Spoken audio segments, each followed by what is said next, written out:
Space,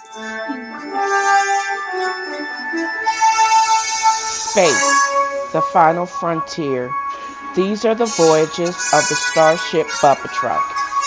Its 10-year mission to explore strange new worlds, to seek out new nerd life and new nerd civilizations, to boldly go where no man has gone before.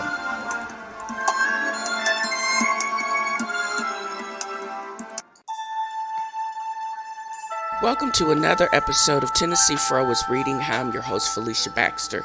And in this episode, I am starting recording this introduction from the river. And it's kind of dreary outside, but I have a feeling it's going to be a good day because I get to do something I love and I'm actually passionate about. Therefore, my passion project, my podcast. But the episode itself, I'm going to be talking about the final delegate count. Who's out, why certain people still in, and who is going to need more than Obama selfies, who is going to best represent the momentum we had in the previous 8 years, and what really this candidacy really means. I'm also going to chat about the stats for my show.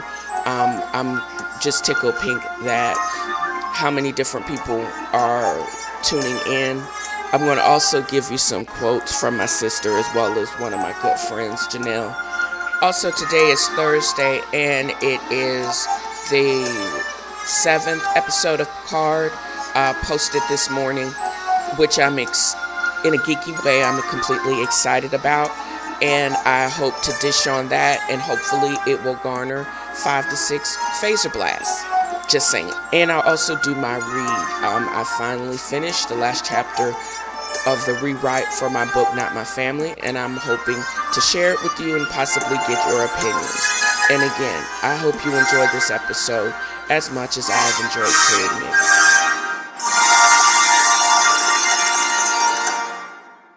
So, as part of my general hustle, I am most excited about what I have to do to continue to create content.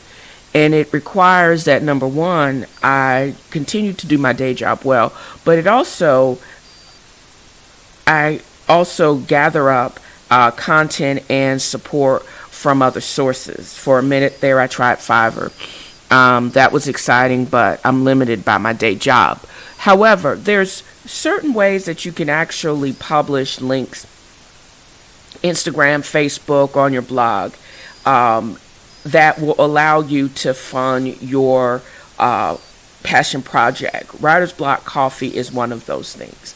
Not only will it allow me to benefit from my own purchases, I'm actually my best customer, but it also supports what my intent is for this coffee. Writer's Block Coffee has actually been trademarked, and its mission in the industry is to supply writers with those working inside the publishing industry with finest coffee, provide revenue opportunities like me to publishers and other businesses through coffee products, and it's supporting book marketing efforts with custom label coffee, which I am drinking as we speak. Writer's Block Coffee bridges a gap between the coffee and publishing industry. Coffee shops are great for hosting writing and reading activities, but their services stops at the door. That's where Writer's Block Coffee starts. By offering coffee for every stage of a book's life, from the writing to the marketing, Writer's Block Coffee reimagines the role of coffee as a partner and not an accessory.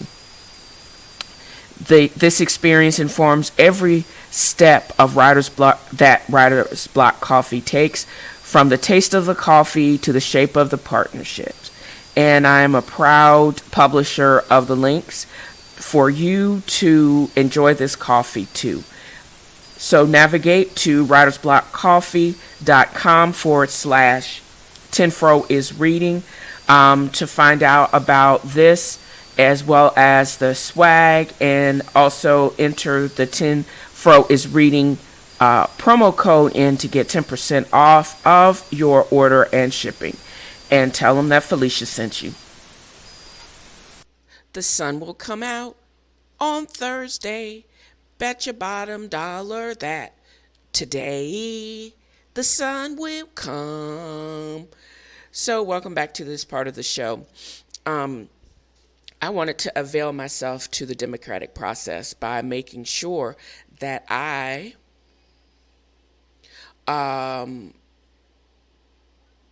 actually participated in the selection of, or assisted in the selection of, the next Democratic candidate for president. Next week, they're going on to the battle state of Michigan and Washington. I'm wondering if they're going to be a lot of people especially in Washington State, if they're going to do absentee ballots because of the recent corona outbreak. The dealing of our country and the world with this particular virus. And now I'm hearing more things about, oh yeah, I had a vaccine for SARS, but I lost my funding. How do we proceed from here? Do we have the type of leadership in place to not only demand the correct amount of money to actually and deploy the amount of people to ramp up to fight this virus, also to fund ongoing research and making it a priority, so if there is this type of epidemic, that we can respond to it and have the wherewithal to not downplay statistics and deride the trusted experts because you don't understand the details, because you're like autistic. I don't know. And I honestly think that no, we do not have those types of things in place now. He fired everybody. Our current POTUS in charge fired everybody a few years ago, and his sycophants that are left now between the brain dead Ben Carson and whoever else is running the CDC and the NIH, they're just all just trying to hunker down to keep their jobs, and I wouldn't trust any of them. We had somebody on the news today saying, I'm kind of concerned you can't trust the infectivity and death rates because I don't think we have enough data because they weren't testing. And I think they say that China has it slowed down? Probably not. I just think that either everybody is dying or they're just not reporting the numbers anymore because there's no transparency in all of these things. And do we have someone in place with the right attitude but is able to negotiate to get the right answers? No, we do not. And that's one of the things that I find concerning, from healthcare to pay inequity, and also response to epidemics and tragedy. We need someone that need someone that can best do that. So I did not come up with my decision who to vote for, not until I actually had the ballot in my hand. So I was one of those really late. There was no way I was not going to vote, but I did not decide who I was going to vote for until I was sitting down in the voting booth. And surprisingly, Joe Biden came up from behind and he stormed through Maine, Massachusetts, Minnesota, Virginia, North Carolina, Tennessee, Arkansas, or this Alabama. Actually, that's Alabama, Arkansas, Texas, Oklahoma. And I don't know, is it because they were too high to figure this out? But Colorado and Utah went surprisingly to Bernie Sanders. And with 100% of the precincts reporting, they also have voted for Bernie Sanders, which I think is going to be is just ridiculous. He beat JoJo there by almost 300,000 votes, so it wasn't even close.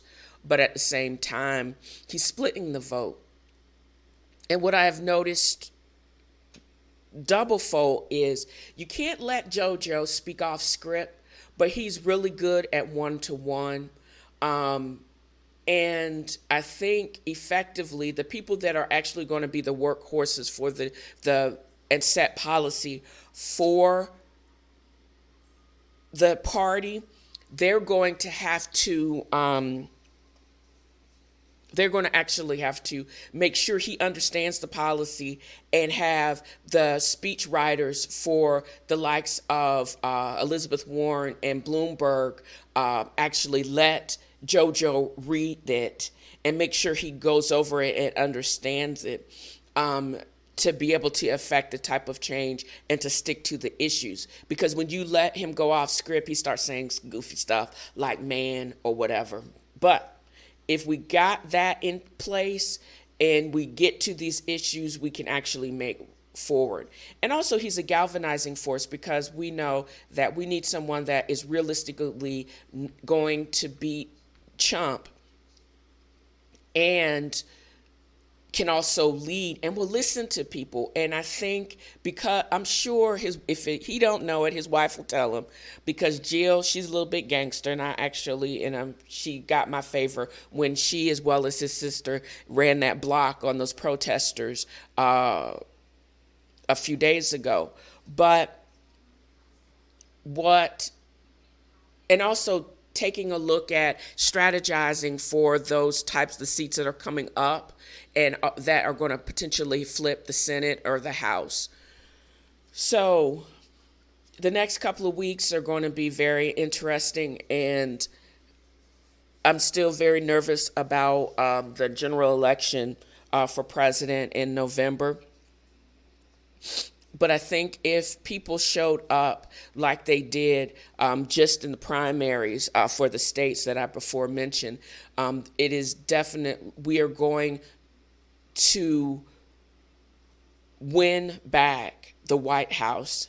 What happened was all the trolls came out, and everyone that was true.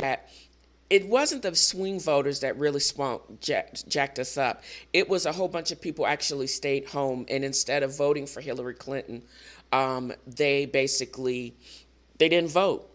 And now the importance of the vote, making sure we take back, and it's befitting in the Electoral College, and not paying so much credence to some of the polls, because they were dead ass wrong with the 2016 election. But I do think that people now know that this joke has turned into a bad nightmare. We got to wake up from it, and we have to change. Do we need necessarily a socialist kind of slant? No. But we do need to uplift and hold a society accountable for not only its ills, but also give it the tools to be able to fix those ills. And that's all I'm going to say about that. And I do like to discuss, of course I like to discuss my show, because this is my passion project. And what's the whole point of being a somewhat of a numbers nerd if you don't know just how well your show is doing? I am well over 1,100 downloads at this time, 1,153, with one of my most popular show being, it's a toss-up between one of my rewrite shows, my Star Wars shows, but High Fire and Back to UF Gainesville, and how I edited the first chapter, or re-edited the first chapter of Not My Family. And later on in this episode, I will be rereading that last chapter, and then probably have some statistics on how many additional words that I actually added to the entire rewrite. And furthermore,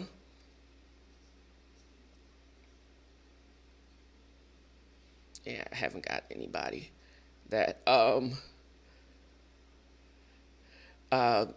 don't have a Patreon yet, but hopefully that will be soon. majority of my listens have come through the United States, with Canada and Spain following right behind, and they're probably not really listening to me too much to me today in Great Britain, because again, I'm mostly have been talking about the elections and etc. They're probably just interested in how many people to expect after everybody rolls up out of here if Trump gets reelected. I'm just saying, be prepared for a large afro wearing black female coming to a country near you if that actually happens. But that's, again, that's just me. So the vast majority of my downloads for the last 24 hours, it seems like, has come from North Carolina, with four, with two in Illinois, two in Michigan, and two in Tennessee, and two in Virginia. And thank you for everyone that tuned into my live show and then have gone back, and other people that have gone back and have listened to the recorded version of that. That was actually kind of fun when you plan it out, and I had pre-recorded some of the sections that actually helped me immensely. And then there's just another side note. There is a little girl down in Florida by the name of Kyah that was arrested in her school in Orlando. And as far as a vote from 118 to 0, the Florida legislature actually has passed the Kyah roll bill that will not allow the school systems, especially in the state, to become a conduit right to the prison system. And you're going to have special, truly special circumstances, and make sure all avenues are adjusted before you actually another 5 or 6 year old is arrested and taken on to jail. I thought that was absolutely horrible, but I'm glad that bill passed today. And right now, we'll pause for a little bit of a break as we transition to the next section of the show. Thanks. So, I have reached the end of my rewrite of my book, and I wish if prior to me my initial publication back in 2019, I wish I did have time to do the research as well as the exquisite, or the deep editing or line editing that I actually required. I wish I had paid for line editing instead of what amounted to expensive proofreading. So, with that said, it is particularly gratifying that since November, I've been able to rewrite the book in its entirety. And the original work, this particular chapter, it had maybe a little over 800 words, I believe. But since I have done the rewrite, I've added some things to it. For one, I changed the name. It says the final chapter, but the narrative is just beginning. So, and here it is, the final chapter of Not My Family. So, what happens to Maria Butler? She was fiction, and like all bad stories, that narrative came to an end as Franny Purcell reasserted herself. But it always seemed the ghost of Maria Butler was always floating around, ready to cause trouble.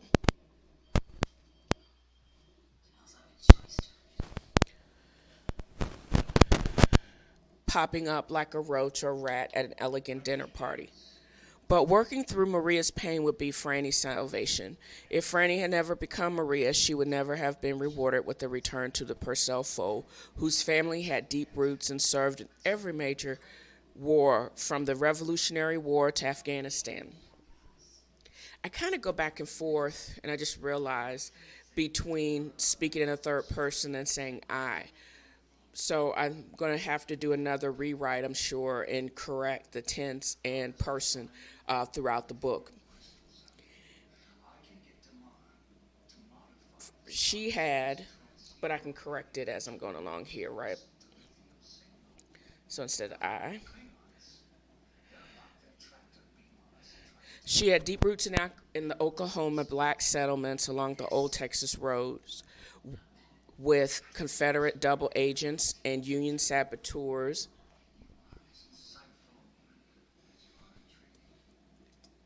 as her kin.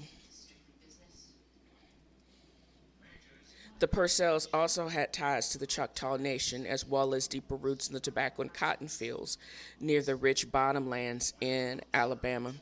Hers was a family of adventurers, men and women alike, writers, educators, hunters, scouts, fishermen, mountain climbers out of necessity. We were a family that existed and prospered in plain sight. We were not spared the brutality and carnage of Jim Crow, nor the lynch mob's rope. Unfortunately, my cousins were simply numbers spoken about in the papers back east or spoken about during Miss Ida B. Wells' lectures, anti lynching lectures.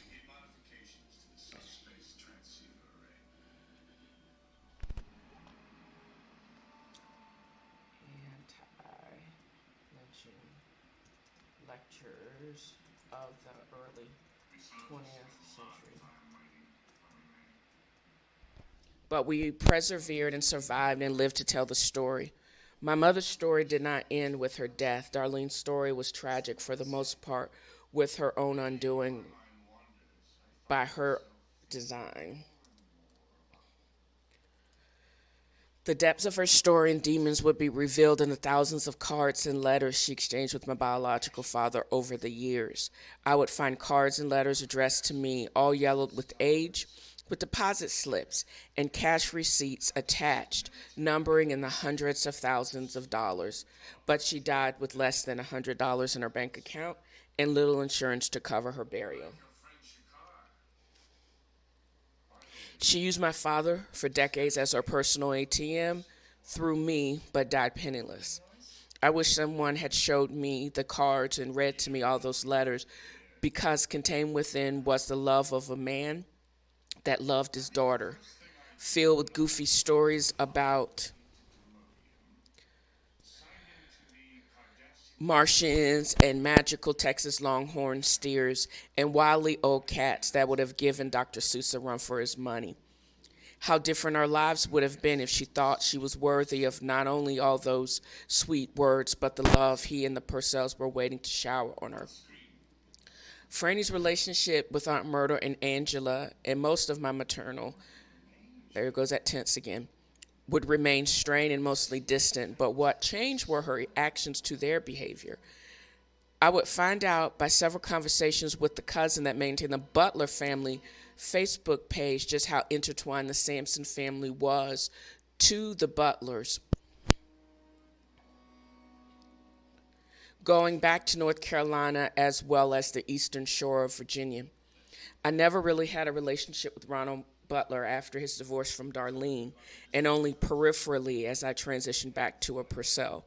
I learned that you could teach an old dog new tricks, but the old dog has to be willing. In this instant, he was not willing because he didn't see his ways as pathologic.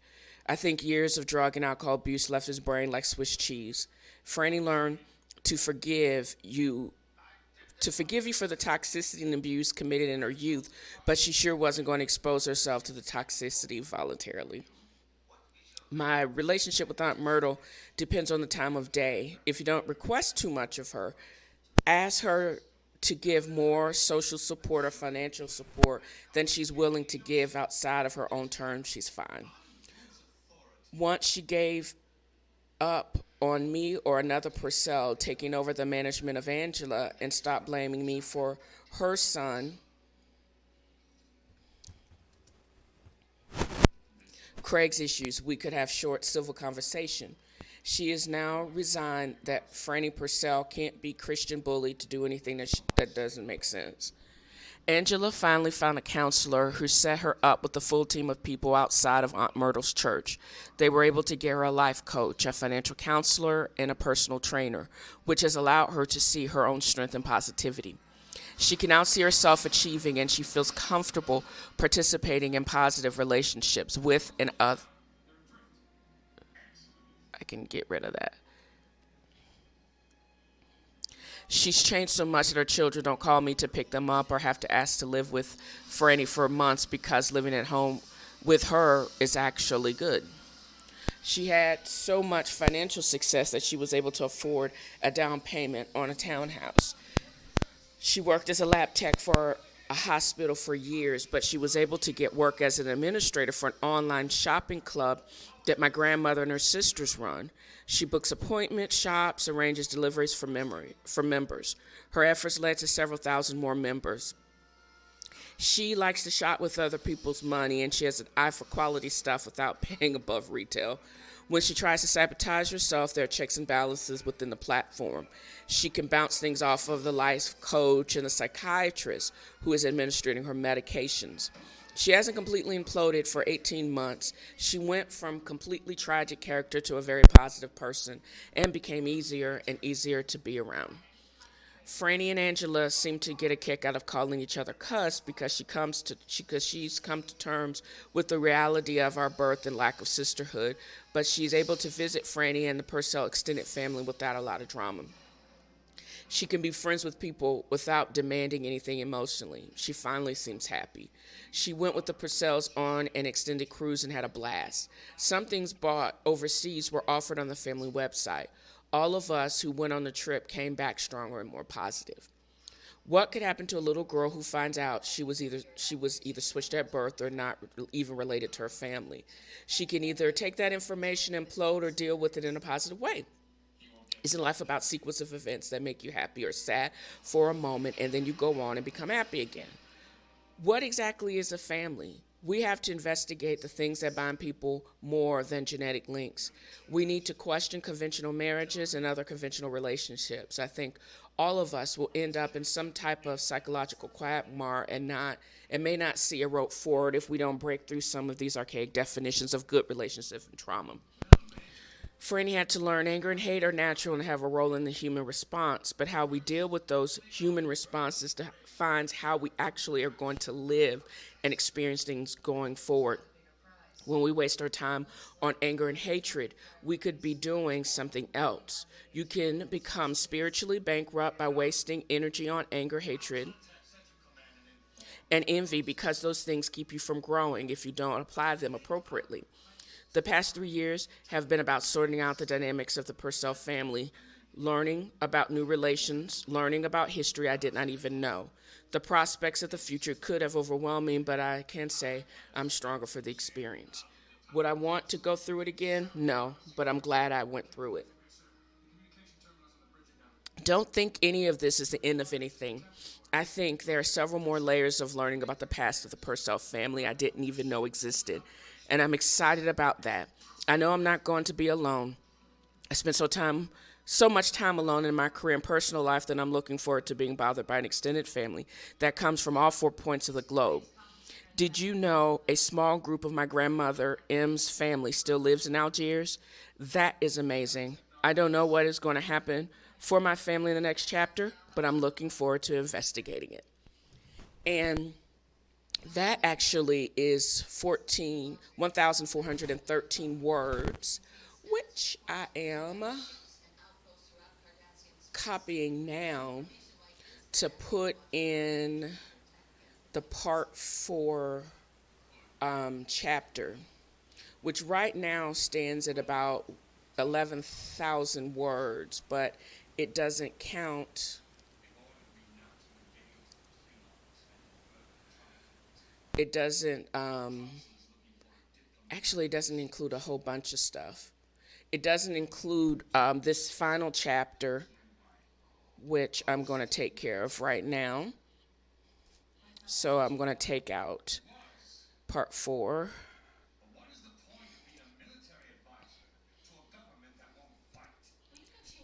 Control V. So that's like 12,352 words with the addition of that. But I think I'm missing. Where is the table of contents? It's a live show. I think I can go ahead and close that. But what I am going to find is in my documents, not my family rewrite. Holy crap. There is a lot. Oh, there are thousands.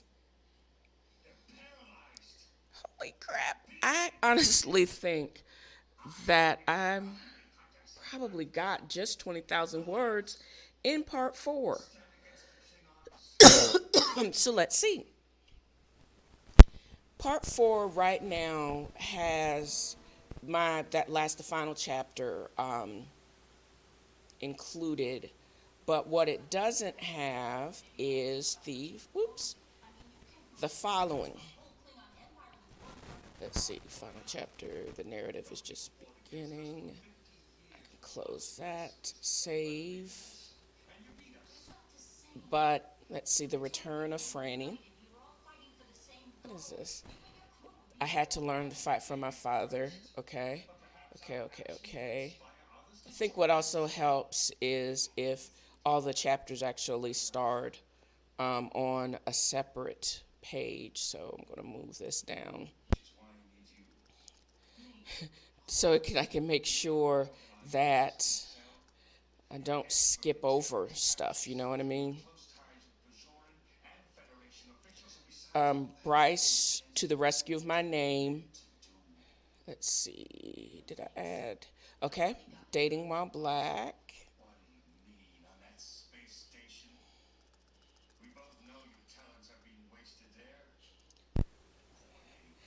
And then, because I was thinking about flipping that around, the always be cute.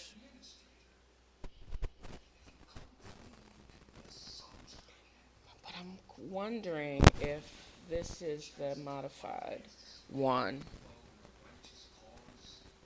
Yeah, I don't think this is the edited version.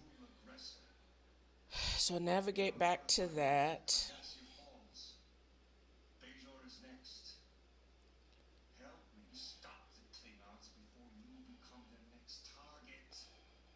Always be cute.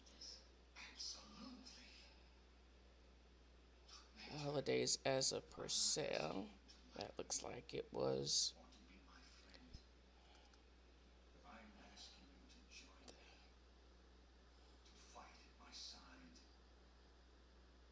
I don't remember. Let's see. All right, so it looks like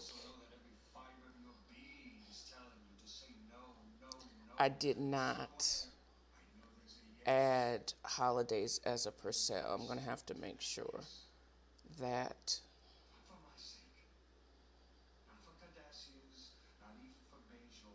the story is so quintessential to holidays.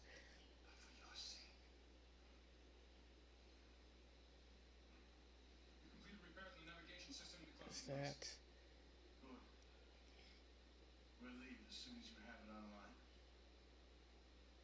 I always try to remember if. So I have finished the details and the editing to a certain point. What I'm going to probably finish the rest of my evening is making sure, because I have my work saved in two different places. I've started using my Alienware new Dell hacker computer to not only produce the show, but also I've done an extensive amount of writing and scripting on this device without uploading it to Dropbox. I have so many thousands, hundreds of thousands probably, files loaded to the cloud that I'm going to have to double check the cloud to see that I have the edited components of part four all included in the file itself, and then I'm going to go back and then include chapters one or parts 1 through 3 in it, and then probably not for a while.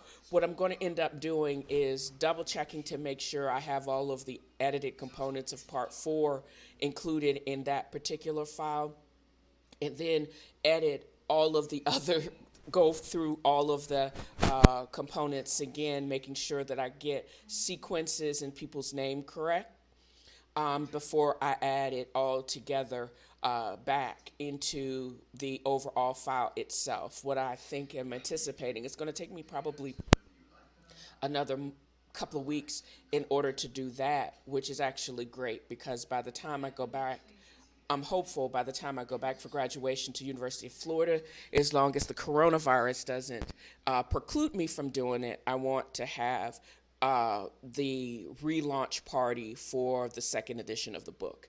I know that's probably a massive goal, but I'm excited about it.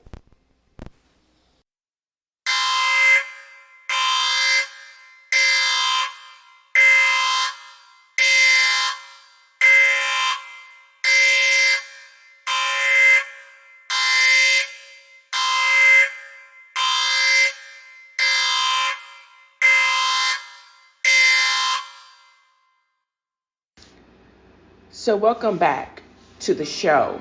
This is the whole reason why I do over 40 and unapologetically nerdy. It's about to go down with Star Trek Picard Nepenthe. They're doing the recap, so away we go. And my friend, choose to live. So we're back in Okinawa 3 weeks prior to them using the spatial trajector to get to Nepenthe. And here we go with Dr.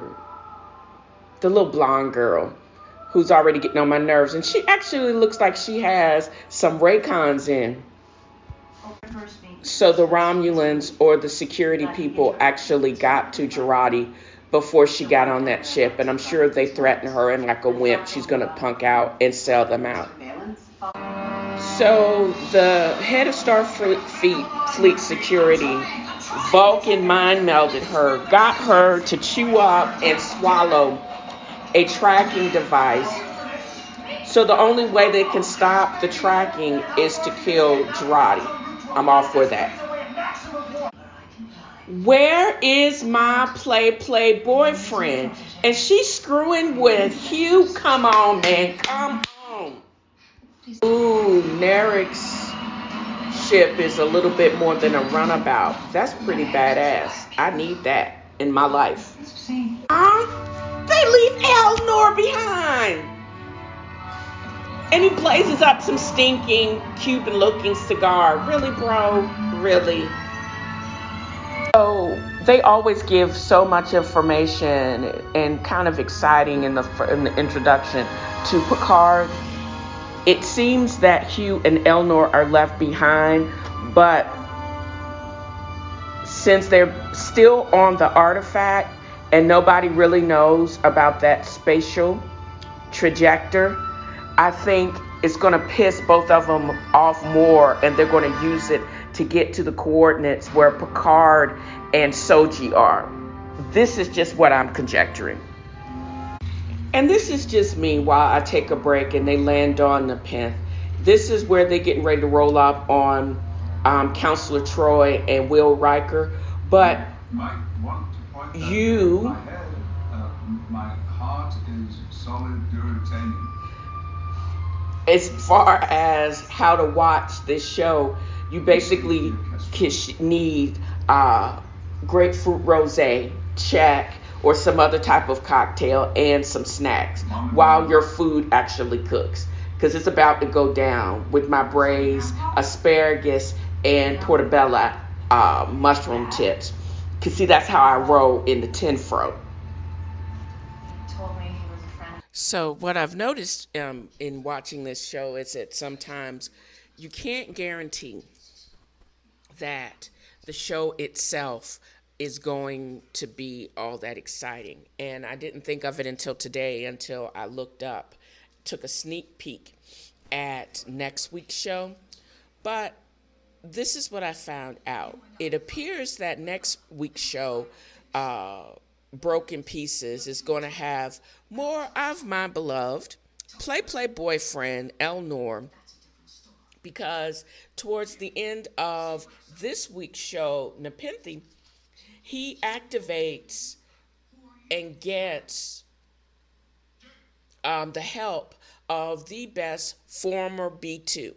If you're not hip to the jive, uh, the former B2s are a former Borg, and of course, who can you think of? My homegirl and yours, Seven of Nine. Slight problem though. In order for her to get activated, somebody had to go away. But I'm jumping ahead of myself. I found this episode to be in that it was completely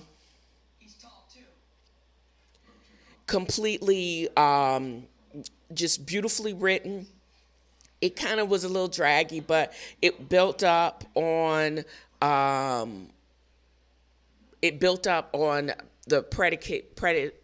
previous show, and it just allowed itself to develop. We got and reintroduced to Will Riker and his and Deanna Troi, and they have a little daughter. But we didn't miss the fact that they also had an older son that evidently, when Picard showed up, would have turned 18 that day. How can you go way halfway across the world or the universe and then you just making wood-fired pizzas? I don't know, but Will Riker pulls it off. They make tomato and cheese and basil pizza. Evidently, the basil grows wild there, and the tomatoes are just so deep red. It's crazy. And Soji, who just kind of is coming to terms with the fact that she is a synth, is she can taste and she proves to the little girl that she can spit and she can cry. It is hysterical. But what truly trips me out about this particular episode is that throughout it all, Picard, he's showing his age, but he's just so eloquent, as far as pulling off his lines and how everyone interacts with him. And they're just like the old school next generation, but it's like 20 years later, and it really is.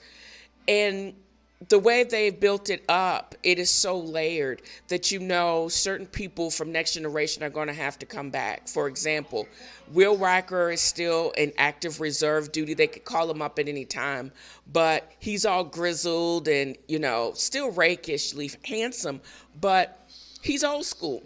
And he says, I could come in service, or aren't you just satisfied of just chilling out and letting other people do the work now? And then, of course, Picard is like, I got to do this, because he owes Data. And he also owes himself to go out on his own terms, because I think he has some terminal illness.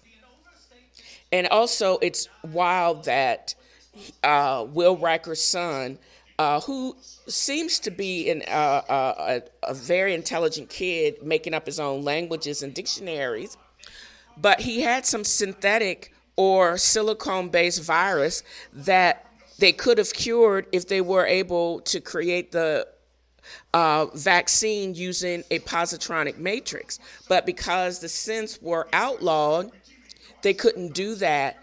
That's why they brought him to Nepenthe. But of course, he could not fight the silicon virus off. And I thought that was pretty sad. But he does have a pretty cool sister who seems to be also still missing him too. Well, they get off of the artifact and they go blazing through what they called, let me go back to this thing, the trajectory, all the way to Nepenthe, or past it, because it appears that the planet with the violent atmosphere and the double red moons is somewhere in a different star system.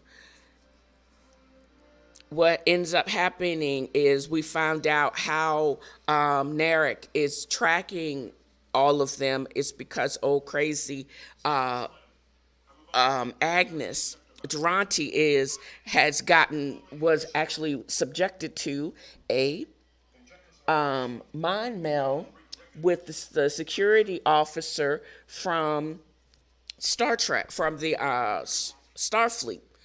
And she basically implanted a very violent alternate universe if the synths actually were allowed to exist. They must feel really strongly that they or must have seen something in the future, because I think they kind of are overreacting, and their duty to rid the world of the synths are just kind of crazy. But and it's they seem to be I don't know if due through illegal time travel or what, but they are dead set to get Soji and find these synths and destroy them. Kind of like in Deep Space Nine, how everyone was trying to get rid of the Dominion and the Changelings, but that's neither here nor there. What I did find interesting is how Girardi finally did something sane when, because she was forced to swallow a tracking device by the Romulans, and then she gives herself a neuro disruptor that puts her in a coma, so no longer that she can be tracked. It's because she started feeling extremely guilty. But I'm wondering if she's going to survive it all, because Rios has finally come to pick up Picard. He basically picks up Picard as well as Soji. And back on the artifact, the my play boyfriend he protects Hugh, but Hugh ends up dying anyways when Narek's sister, steps to them, tries to kill both of them. They do some, hologram kind of projections, but she ends up using her knife as when she gets in a fight with Elnor. She uses her blade to actually kill all of the former Borg as well as Hugh. And he says, in order for you to get and help Picard, you're going to need the help of another former Borg. Of course, who's the best former Borg there is? Seven of Nine. He activates the Fenris, I guess, panic button, and that's where it ends this week when he activates it. But the sneak peek for next week, which I'm actually going to post on my website, shows him have a massive fight, and Seven of Nine comes in blasting and gets rid of the Romulan Jat Vash or whoever those people are. So I thought this week, again, it was beautifully written. I love the cinematography. I wish there was more action, but I do give it 4 blasts of my phaser.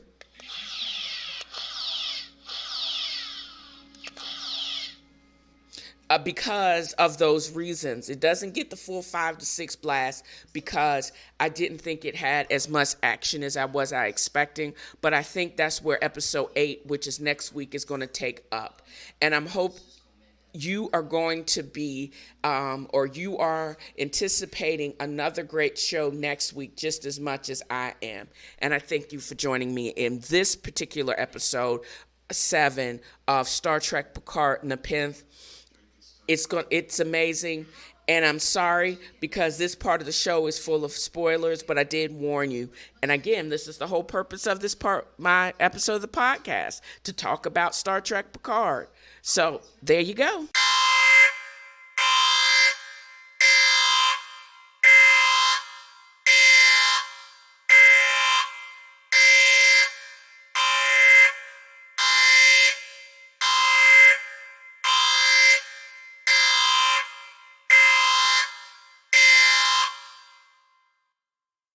This podcast is my path of entertainment and a form of therapy and an outlet for creative freedom. But if you don't have this outlet and you're struggling with depression, anxiety, or addiction, call 1-800-273-8255. It's available 24 hours a day, every day. And there's also an on-site chat feature at suicidepreventionlifeline.org/chat/. If vodka is your problem, call 1-800-662-HELP. That's 1-800-662-4357. Then there's also apps like TalkSpace and Doctor on Demand that will actually be able to help you right where you are in the privacy of your car at a fraction of the cost of conventional therapy. It's okay not to be okay, and it's definitely okay to ask for help. Please navigate to www.Dale's Angels Inc. for all special offers and updates on nerd news.